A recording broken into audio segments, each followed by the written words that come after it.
Hello everyone, welcome to Law of Assumption Coaching. Thank you so much for coming back here again and I hope you guys are doing awesome. Alright, so आज जैसा कि promise किया था Q&A हम रखते हैं। तो सबसे पहले जो कुछ पुराने कमेंट्स थे जिनको मैंने रिवर्ट नहीं किया था, मैं उनके क्वेश्चंस का आंसर दे देती हूँ। पहला क्वेश्चन लेते हैं आरुष का, जिन्होंने ये कहा है कि फेस क्लियर दिखाई नहीं देता है विजुलाइज करते वक्त, तो क्या फेस को देखना ज़रूरी है, कलर विजुलाइज करना ज़रूरी है? अगर आपको फेस क्लियर दिखाई नहीं देता है Aarush ji, it is because you haven't been practising enough. जैसे आपने बाकी चीज़ों को धीरे धीरे कमांड कर लिया है, आपको वॉइस क्लियर सुनाई देती है, आपको 3D में हैंड्स का मूवमेंट दिखाई देने लग गया है, ऐसे ही लगातार प्रैक्टिस से आपको फेस का भी विजुलाइजेशन दिखाई देने लगेगा। So just you need more practice. इसको दिन में भी प्रैक्टिस कीजिए, ज़रूरी नहीं है कि सिर्फ रात को ही प्रैक्टिस करें। आप दिन में कोशिश करके 15-20 मिनट्स का टाइम निकाल के here and there you can try and look at the person's face and keep on imagining the same face while closing your eye. तो आंखें बंद करके भी इसको प्रैक्टिस करिए और तब तक प्रैक्टिस करिए जब तक फेस आपको अच्छे से क्लियर दिखाई नहीं देता, ठीक है? और फिर आपने सेकंड क्वेश्चन ये पूछा है कि 1 महीने से जो चीज़ आप विजुलाइज कर रहे थे अब वो ब्रेक हो गया है अपने आप, क्योंकि अब वो सेम फीलिंग नहीं आती जैसे पहले आती थी। इट्स ओके आरुष जी, अगर आपको 1 महीने के बाद सेम फीलिंग नहीं भी आ रही है, इट्स टोटली फाइन। मेरा क्वेश्चन यहाँ आपसे एक्चुअली डिफरेंट है। मैं आपसे ये क्वेश्चन पूछना चाहती हूँ यहाँ पर कि आप 1 महीने से लगातार जो चीज़ को विजुलाइज कर रहे हैं, क्या अभी तक आप सैचुरेशन पॉइंट पर नहीं पहुँचे हैं? अगर आप सैचुरेशन पॉइंट पर नहीं पहुँचे हैं, दैट मीन्स कहीं ना कहीं जितना टाइम आपको देना चाहिए था, जितना ईगरनेस के साथ आपको ये पूरा का पूरा विजुलाइजेशन प्रोसेस करना चाहिए था, वो नहीं किया है आपने। अगर वो सैचुरेशन पॉइंट पर आप रीच आउट कर जाते हैं, तब आपको वैसे ही लेट गो कर देना है, तब आपको दोबारा विजुलाइज करने की ज़रूरत ही नहीं है, ठीक है? तो आप चाहें तो मेरा सैट्स का एक वीडियो जो मैंने बनाया है स्टेप बाय स्टेप, आप उसको प्लीज़ जाके चेकआउट करिए, so that you understand what is the real meaning of let go and how you can actually reach to the point of saturation. Next question है विवेक मेष्ठा जी का। वेल विवेक जी, आपकी जो query है उसके ऊपर मैं स्पेसिफिकली डेडिकेटेड वीडियो लेकर आने वाली हूँ, so please stay tune for more. और ये लेटर एक्सपेरिमेंट और जितनी भी बाकी इंपॉर्टेंट चीज़ें हैं, it will be covered in to that. Next question लेते हैं शशि जी का, जो ये कह रही हैं कि मेरा तो एग्ज़ाम ही नहीं हो रहा है, मेरा एग्ज़ाम का कोई अता पता नहीं है, फॉर्म भरे हुए भी 1 साल हो गया है, बट यूपी गवर्नमेंट जो है वो कोई भी एग्ज़ाम टाइम पर नहीं देती है। वेल शशि जी, आप अगेन 3D पर फोकस कर रही हैं। जैसा कि मैनिफेस्टेशन का रूल होता है, the how and the when, कैसे होगा, कब होगा, ये आपका प्रोटोकॉल नहीं है वरी करने का। आपको सिर्फ और सिर्फ एंड रिजल्ट की तरफ ध्यान देना चाहिए। और 3D में जो भी चीज़ें हैं, अपने आप खुद ब खुद चीज़ें चेंज हो जाएंगी। तो जिस दिन आपने अपने माइंड से ये 3D का जो परसेप्शन है ये चेंज करके 4D यानी जो ये आपकी इमेजिनेशन है उसको रियल मान लिया, तो 3D में ऑटोमेटिकली सारी चीज़ें खुद ब खुद अपने आप चेंज होने लग जाएंगी। You do not have to worry about it. Next similar kind of question है आई एम ब्लेस जी का, जिन्होंने ये कहा है कि कॉम्पिटिटिव एग्ज़ाम को क्लियर कैसे करें जब कई बार प्रीलिम्स क्लियर ना हुआ हो, उसके डर को कैसे जीतें। मैं कई बार रिज़ल्ट को विजुलाइज भी कर चुके हूँ, but at the same time हर बार वो रिज़ल्ट जो है वो नेगेटिव हो जाता है। देखिए सिंपल सी बात है, अगेन आप 3D में ही सारी चीज़ों पर फोकस कर रहे हैं। 3D में आपका काम है मेहनत करना, आपका काम है लर्न करना चीज़ों को, आपका काम है नॉलेज को अटेन करना। एंड रिजल्ट अगर आप मैनिफेस्ट कर रहे हैं, तो मैनिफेस्टेशन में सिर्फ और सिर्फ आपको वो देखना है कि आपका जो एग्ज़ाम है वो क्लियर हो चुका है। जो डर बैठा हुआ है आपके अंदर, वो डर किस चीज़ का है ये आपको पता होगा। मे भी हो सकता है फैमिली प्रेशर से आपको बार बार स्ट्रेस हो रहा है, या हो सकता है सोसाइटी की वजह से आपको स्ट्रेस हो रहा है कि अगर इस बार भी क्लियर नहीं हुआ तो लोग क्या सोचेंगे, फैमिली वाले क्या सोचेंगे। जब तक इस 3D से आप बाहर नहीं आएंगे, तब तक जो भी 4D में आप देखना भी चाहेंगे उसको आप रियलिटी नहीं मानेंगे। तो मैं आपको ये कहूँगी कि या तो आप 3D पर 100% फोकस करिए, या फिर आप 4D को ही अपनी रियलिटी मानिए। कोशिश करके मेडिटेशन ज़्यादा कीजिए, थोड़ा सा सब्जेक्टिव नॉलेज भी आपको लेना ज़रूरी है। मुझे नहीं लगता है कि आपको बहुत ज़्यादा कंटेंट जो है वो क्लियर है अभी। एक बार कंटेंट के लिए जो पूरी की पूरी वीडियो है एक बार प्लीज़ चेक करिए, जो मैंने मैनिफेस्टेशन का सीरीज़ बनाया है आप उसको चेकआउट कर सकते हैं। Then you will have the understanding, and जितना ज़्यादा आप मेडिटेटिव स्टेट में रहेंगे उतना ही ज़्यादा आपको अपने माइंड पर कंट्रोल करना आएगा। तो धीरे धीरे ग्रेजुअली होगा ये प्रोसेस, ये एक दिन में नहीं होगा, ये धीरे धीरे आपको प्रोसेस जो है वो समझ में आने लग जाएगा। Plus eight the same time manifestation ना डायरेक्टली आपकी जो बर्निंग डिज़ायर है उस पर अप्लाई नहीं करिए, क्योंकि आपका क्या है, आपने फेथ तो डेवलप अभी किया नहीं है, आपने जो भी छोटी छोटी चीज़ें हैं उनको मैनिफेस्ट किया नहीं है। तो फेथ क्योंकि डेवलप नहीं हुआ है, इसलिए आप 4D रियलिटी को या पूरे के पूरे मैनिफेस्टेशन प्रोसेस को रियल मानते ही नहीं है। तो हर एक चीज़ का ना एक जर्नी है, ये एकदम से ऐसा नहीं है कि आज हमने 2+2=4 सीखा और जैसा मैं एग्जाम्पल देती हूँ कि जाके बोर्ड के एग्जाम में बैठ के आप सीधे सोचो कि हाँ जी अब मेरे 100 में से 100 आ जाएंगे, ऐसा नहीं है। Practice makes you a perfect candidate for manifesting anything in your life. So for that you need to start practicing the law, you need to start applying the law on all small things, and it is going to give you lots and lots of clarity, lots and lots of process clarity, और उसके बाद आप burning desire पर भी चीज़ों को apply कर सकते हैं। एंड सेम गोज़, ये सारी की सारी जो बातें अभी मैंने कही हैं, ये एक और जो कमेंट है सनम खान का, ये उन पर भी अप्लाई होता है। सनम जी जो मैंने अभी ये बात बताई आई एम ब्लेस्ड जी को, प्लीज़ ये सारी चीज़ें आप पर भी अप्लाई होती हैं। आप इसको इसी तरह से जब तक मैनिफेस्ट नहीं करेंगे तब तक चीज़ें आपको 4D से 3D में होती हुई दिखाई नहीं देंगी। तो please pay attention to this and trust me, once you start learning how the entire process of manifestation works, it is going to happen, it is bound to happen. ये होगा ही होगा, बट उसके लिए सबसे पहले आपको उस स्टेबल माइंड के साथ बैठना है। आपको इस बात को मानना है कि मेरा माइंड मुझे कंट्रोल नहीं कर रहा है, मैं अपने माइंड को कंट्रोल कर रही हूँ। When you change the perception of both the things, your 3D is going to definitely chase your 4D, यानी आपकी imaginal act आपकी 3D में 100% होगी ही होगी। नेक्स्ट क्वेश्चन लेते हैं पूनम जी का। पूनम जी, सिर्फ और सिर्फ self concept and self love पर काम कीजिए। आप 3D में जो कुछ भी आपके साथ हुआ, SP ने रिजेक्ट किया या जो कुछ भी बातें हुई हैं आपके साथ, वो again it is a 3D thing. वो इसलिए हुई है क्योंकि आप अपने आप को इतना वैल्यू नहीं दे रहे हैं, अपनी सेल्फ वर्थ को आप इतना अभी हाई वैल्यू पर नहीं रख रहे हैं। और जब तक ये चीज़ें आप अपने पर काम नहीं करेंगे, कॉन्सेप्ट क्लियर कीजिए प्लीज़, जहाँ पर बार बार ये कहा गया है कि you need to change the concept of yourself to change the entire world, because world जो है वो मिरर है। जो आप इंटरनल रियलिटी में क्रिएट करेंगे वही सारी चीज़ें आपको आउटर वर्ल्ड में दिखाई देंगी। फिर ये बात सिर्फ लिमिटेड SP के रिगार्ड में नहीं होती है, ये हर किसी के रिगार्ड में होती है, ठीक है। Next question is of user I. इन्होंने भी यही कहा है कि फ्यूचर इनका SP मना करते हैं कि साथ में नहीं है, और इसकी वजह से जो सर्कमस्टांसेस हैं वो इनको इनके SP से दूर ले गए। अगेन आप सारे लोग जो भी ये SP से रिलेटेड कंडीशन है या एग्ज़ाम से रिलेटेड कंडीशन है, आप खुद देखिए आप कहाँ फोकस कर रहे हैं। You are only focusing on the 3D, and 3D is nothing but the delayed reflection of your internal thoughts. तो अगर आप आज अपने थॉट्स को चेंज करेंगे आने वाले फ्यूचर के लिए, तभी 3D भी अपने आप को चेंज करेगी और उसी चीज़ को आपको दिखाएगी फिजिकल फॉर्म में जो आपने अपना क्रिएशन इंटरनली किया है। फिर चाहे SP क्या सोचते हैं, चाहे बाकी दुनिया आपके बारे में क्या सोचती है, इट डजंट मैटर। मैं बार बार आपको इसीलिए कहती हूँ और हर एक पर्सन से मेरी रिक्वेस्ट है, प्लीज़ क्वेश्चन का आंसर मैं देने के लिए तैयार हूँ, लेकिन कॉन्सेप्ट्स को क्लियर कीजिए। जब तक आप कॉन्सेप्ट्स को क्लियर करके अप्लाई नहीं करेंगे, आपको रिजल्ट्स कैसे मिलेंगे आप मुझे बताइए। मैं बार बार एक ही चीज़ को दोहरा रही हूँ और बार बार आप वही चीज़ें मुझसे पूछेंगे, तो what is the point of answering these questions, क्योंकि ultimately we are going round and round. तो kindly clear your concept, kindly learn about the manifestation process. आप नेविल गोडार्ड की जो भी टीचिंग्स हैं उनको लर्न करिए।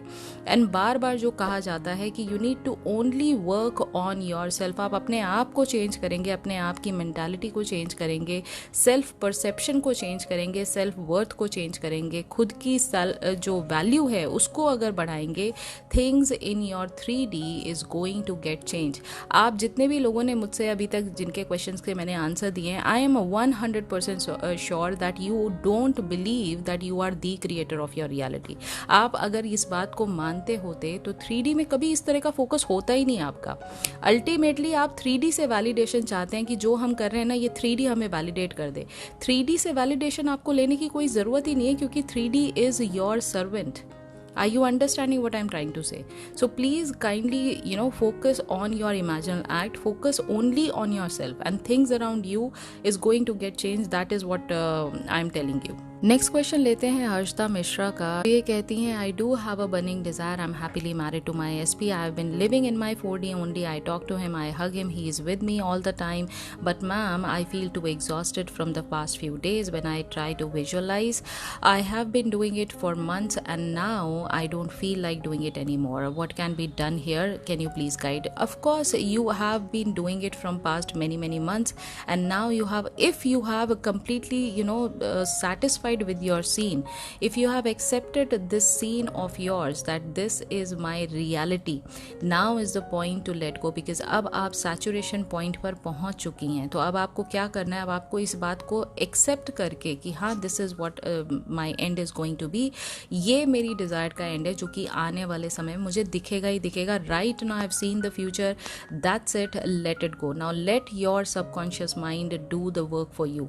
अब आपको इससे अटैच होने की ज़रूरत नहीं है। All you can do is, you do not have to do the visualization, all you can do is, just in case if you really want to go ahead with the manifestation process, you can just keep on affirming the general things, things like I always get what I want, things like I am the creator of my reality and there is nothing which I cannot have in my life, or something like I know I have created this thing, in your case it is getting married to your SP, I know I have created the marriage with my SP and I'm happy about it. These are the things which are just going to act as a reminder for your logical brain and for your subconscious mind। तो बस आपका काम ये है कि इस चीज़ को अब affirmation के फॉर्म में आप दिन में जब मन में आया, जब अच्छे मूड में हैं, just keep on reminding yourself that yes, it was really nice to be in that state of mind where you have already seen getting married to your SP and now you are blissfully together, you are happy with each other, and that's it, this is your new reality। and इसके हिसाब से, इस state of mind के हिसाब से आप अपने दिन को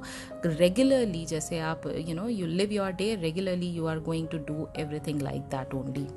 नेक्स्ट क्वेश्चन बड़ा इंटरेस्टिंग क्वेश्चन है बिग बॉयज़ टॉयज़ का, जिन्होंने कहा है कि बहुत से ऐसे पर्सन को ये जानते हैं जो कि लेडीज़ हैं जिन्होंने अपनी पूरी जर्नी स्टार्ट की जिम जाने से, और ये बहुत ज़्यादा सरप्राइज़ हैं कि जिम जाने के बाद कैसे इतनी सुंदर दिखने लग जाते हैं ये लोग, और इनकी पर्सनैलिटी है, उनकी लाइफ ट्रांसफॉर्म हो जाती है, जैसे कि पैसा आ जाता है, रिलेटिव्स आ जाते हैं, एवरीथिंग। तो क्या ये भी सेल्फ लव से होता है? आप मुझे बताइए बिग बॉय टॉयज़ जी, आपके तो इतने सारे कॉमेंट्स मैं पहले भी पढ़ चुकी हूँ, आप मुझे बताइए कि सेल्फ लव से अभी तक आपने क्या सीखा है। सेल्फ लव मतलब सिर्फ इमेजिनल एक्ट नहीं होता है, it is taking care of yourself, it is putting yourself above everybody else, above everything else. So when you are taking care of yourself on physical grounds, अगर आप physically किसी चीज़ को आगे बढ़ के action oriented होके उसमें काम कर रहे हैं, of course it is going to give you the result, और ऑफकोर्स आपकी जो खुद की पर्सनैलिटी है जब आप उसको ट्रांसफॉर्म होते देखेंगे तो आपको नहीं लगता है कि अंदर से कॉन्फिडेंस खुद आ जाएगा। और ये सारी की सारी जो बात है, जो इसके पीछे जो एक बहुत बड़ा जो एक ड्राइविंग फैक्टर है, वो यही है कि आपका कॉन्फिडेंस आपकी पर्सनालिटी में, आपकी बातों में, आपकी आंखों में दिखाई देता है, and that's how you attract the great things in your life, because now you know that you are one of a kind, now you know that you are one of the most impressive personalities around and you can get anything that you want. Of course it is all about the self love and your self worth। Next question है वैशाली जी का, मुझे government job चाहिए, क्या करूं समझ में नहीं आ रहा है, please reply. Vaishali ji, go to the end. आप इतनी सारी वीडियोस जो बना के रखी हैं, वो उसमें गवर्नमेंट जॉब की भी एक डेडिकेटेड वीडियो है, प्लीज़ उसको जाके चेक करिए। स्टेप बाय स्टेप प्रोसेस बताया है, कॉन्सेप्ट्स क्लियर करिए और उसके बाद जो स्टेप्स हैं उनको अप्लाई करिए for the entire manifestation process. Always always go to the and.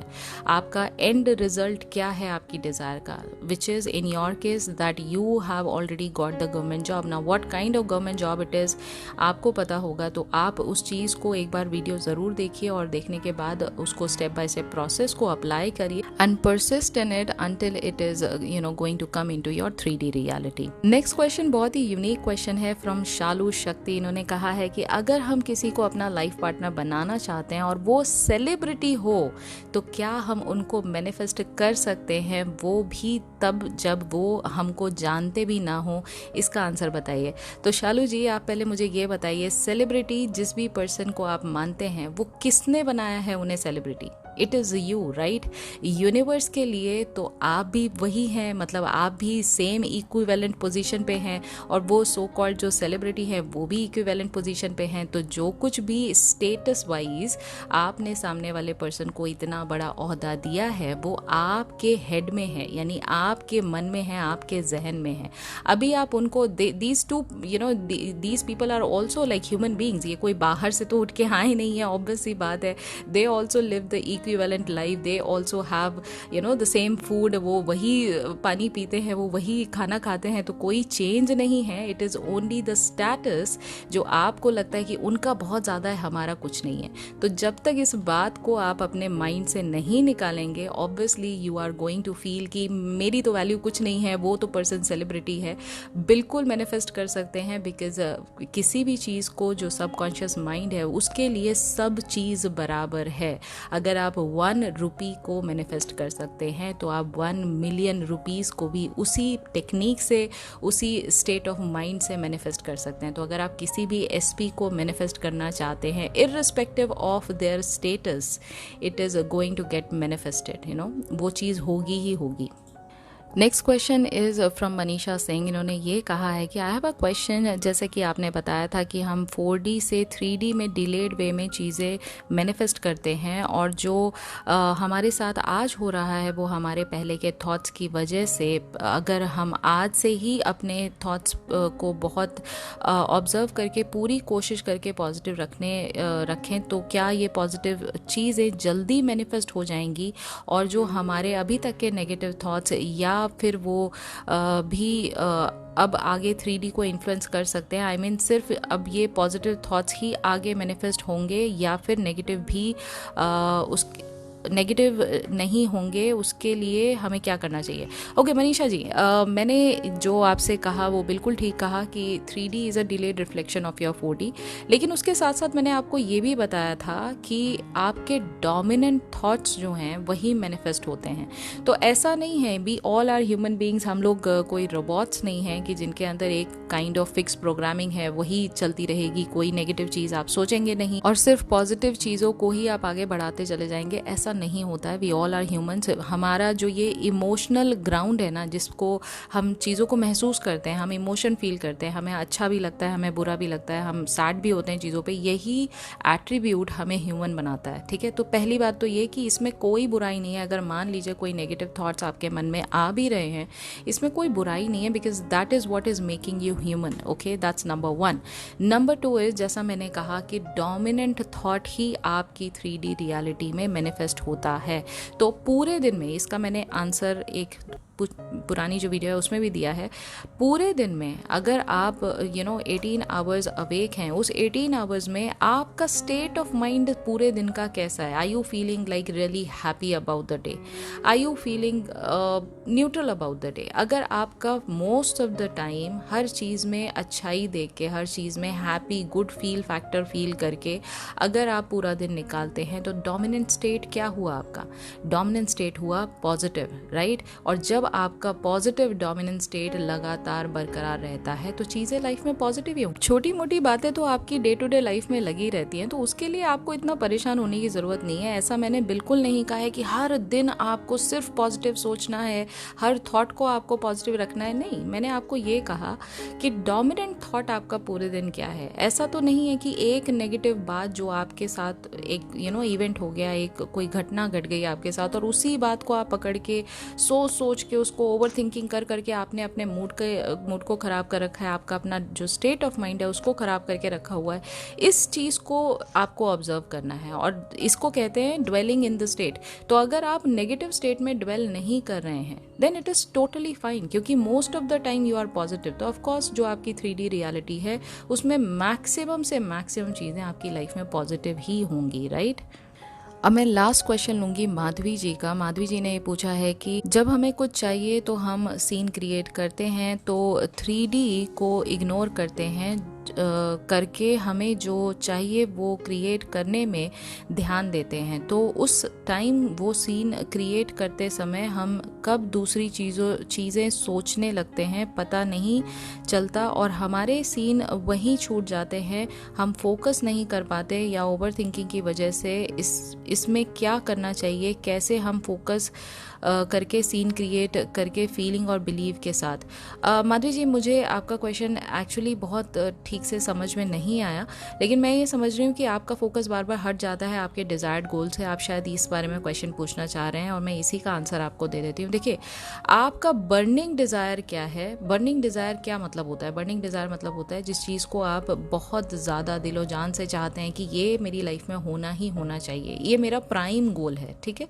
ये प्राइम गोल आपके डीएनए में बस जाता है। ये उस स्टेट की मैं बात कर रही हूँ। ये वो चीज़ है जो आपको दिन रात सोने नहीं देती है। It is one of your biggest dream that you want to achieve in your life, right. तो जब आपके माइंड में परमानेंटली वो फोकस है, वो एक गोल का एक स्पेस है वो ऑलरेडी क्रिएटेड है आपके माइंड में, तो कैसे आप डिरेल्ड हो जाते हैं? डिरेल्ड हम इसलिए हो जाते हैं, यानी फोकस से हम इसलिए भटक जाते हैं क्योंकि 3D में हमें कोई न कोई चीज़ ऐसी दिखाई दे जाती है जो कि हमें लगता है कि ये कंप्लीट ऑपोजिट है हमारी डिज़ायर से, ठीक है।